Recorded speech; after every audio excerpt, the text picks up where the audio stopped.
Welcome back, adventurers. Welcome back. Thank you so much for joining in. I really do appreciate your company. Although you can't really communicate back with me at this present time, I know you'll be there, or you'll be watching, and you'll be thinking and commenting and all the other good stuff. So hit the like, hit the comments, hit the subscribe, all the other good things, and let's get this thing going. So, 5 minutes of your time. What do I have for you today? Well, ladies and gentlemen, folks and creatures of all shapes and sizes, as we have a blue light special over here on the right side. Let's give them a nice wave. Hey buddy, how you doing? How you doing? As I was saying, ladies and gentlemen, folks and creatures of all shapes and sizes, what I have for you today is 5 minutes of your time, and that is the scariest thing to me in my childhood.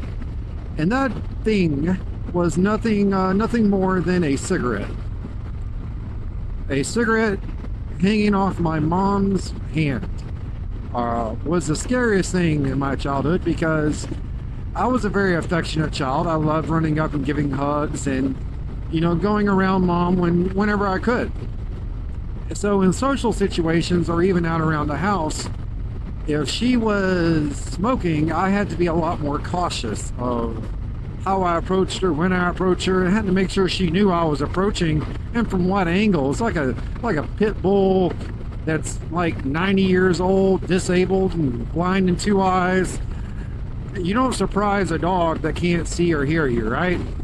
Same idea, same idea.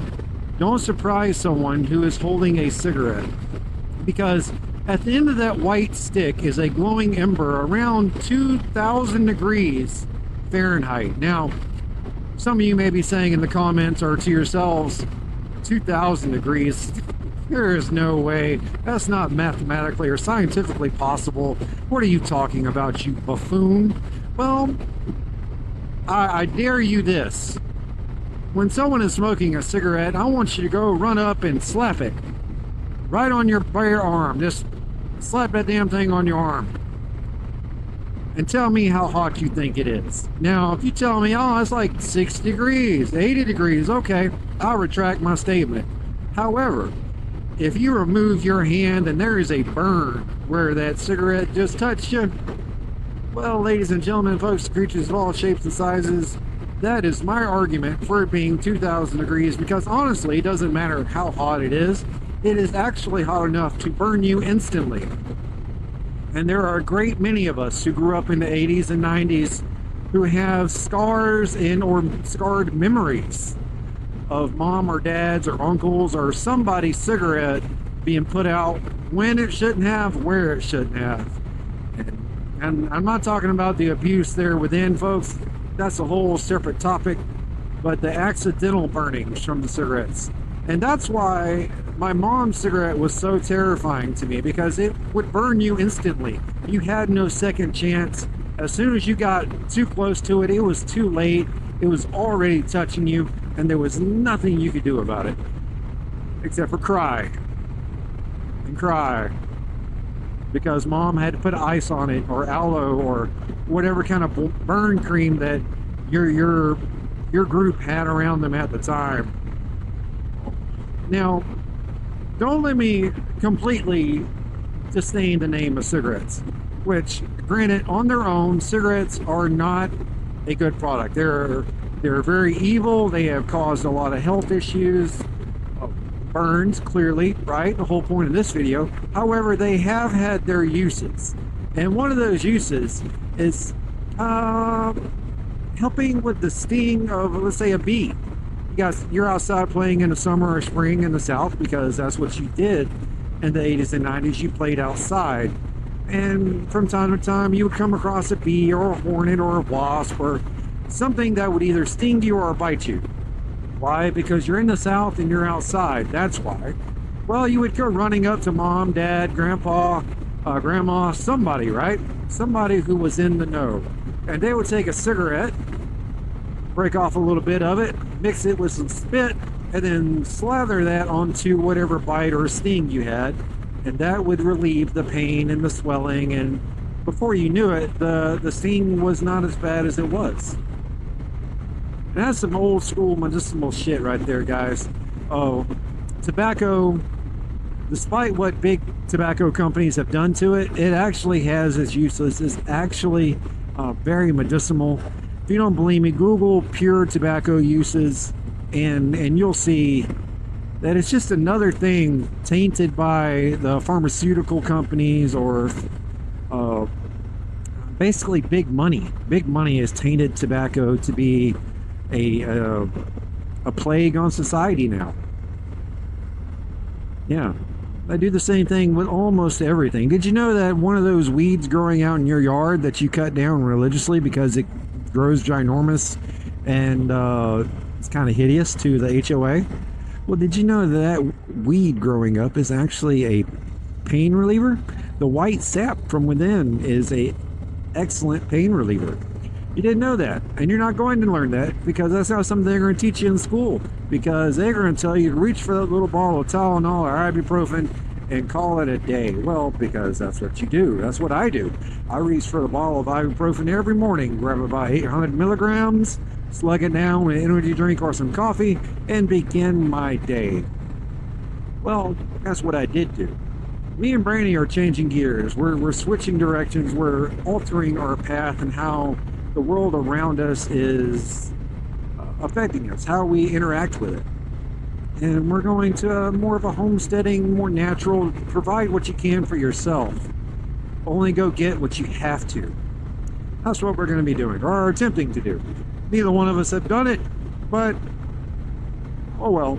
Most of the worst case is we see it's not working out for us. We have to change gears again. Okay, I've changed gears enough times in my life, or you would think I was a what is it, a Kenwood 18-wheeler? I don't know what they're called. I'm not a trucker, guys. I'm sorry. It's not an old Mac. How about that? There we go. All right, but yeah. Most scariest thing, my mom's cigarette, and also the most helpful growing up, because I needed it a lot. And because I was the kid my mom needed that cigarette more than she will admit. But anyway, that's all I got for you guys, gals, folks, and creatures of all shapes and sizes. But before I let you go, my reminder to you is to find what makes you happy, to find happiness, because it doesn't matter if you have the shiniest dime or gold-plated nickel, the fanciest things, or the apartment with the view. None of that matters as long as you have happiness. Happiness is key. And happiness is what David and Cindy provide for young men and women who have been aged out of the foster care system. Well, Keyfob, what do you mean aged out of the foster care system? Well, let me paint this picture like this. It's your 18th birthday, right? You're becoming an adult. It's time to celebrate with your friends and family. You can now go out to the bar. Can't buy any alcohol, but you can go to the bar. You can go out to the club, go party with your friends. And there's all sorts of things you can now do because you are now 18. You're an adult. It's time to celebrate. Right? Well, no. Not if you're one of these young men and women in the foster care system in Florida. What happens to you is on your 18th birthday, a day for celebration, you become homeless and hopeless. Homeless because your foster parents literally just threw you out to the road. They put all your belongings in a trash bag or two, if you had enough junk to go in a trash bag or two, and they told you to hit the bricks, get out on the streets. You're no longer my problem. The state doesn't pay me to tolerate you, so you are no longer my issue. Now, hopeless because they haven't been given any of the tools to succeed. They haven't been taught things like how to set up a checking account, how to go get a job, how to go to the doctor when you actually need to go to the doctor, and not just bombarding the emergency room because you don't know what's going on. Things, basic first aid that my parents knew that they taught me, like how to treat an insect bite or sting with a cigarette. Basic life skills and things that our parents taught us.